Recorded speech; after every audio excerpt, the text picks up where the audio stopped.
సీతమ్మ వాకిట్లో సిరిమల్లె చెట్టు సినిమాతో గుర్తింపు తెచ్చుకున్న నటి అభినయ ఎంగేజ్మెంట్ చేసుకుంది. పుట్టుకతోనే ఈమెకు వినబడదు, అలాగే మాట్లాడలేదు. కానీ నటిగా వరుస సినిమాలు చేస్తోంది. ఇప్పుడు సీక్రెట్గా ఎంగేజ్మెంట్ చేసుకొని ఫ్యాన్స్కి షాక్ ఇచ్చింది. చెన్నైకి చెందిన అభినయ 2008 నుంచి దక్షిణాది భాషల్లో సినిమాలు చేస్తోంది. సీతమ్మ వాకిట్లో సిరిమల్లె చెట్టు, దమ్ము, ధృవ, శంభో శివశంభో, సీతారామం తదితర చిత్రాల్లో సహాయ పాత్రలు పోషించింది.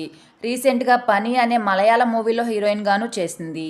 కొన్నాళ్ల క్రితం హీరో విశాల్తో ఈమె రిలేషన్లో ఉన్నట్టు రూమర్స్ వచ్చాయి. ఆ రూమర్స్పై రియాక్ట్ అయిన అభినయ తను 15 ఏళ్లుగా తన చిన్ననాటి స్నేహితుడితో ప్రేమలో ఉన్నానని, త్వరలోనే పెళ్లి చేసుకుంటానని చెప్పింది. అందుకు తగ్గట్టే ఇప్పుడు ఎంగేజ్మెంట్ చేసుకుంది. కాకపోతే కాబోయే భర్త ఫేస్ని మాత్రం రివీల్ చేయలేదు.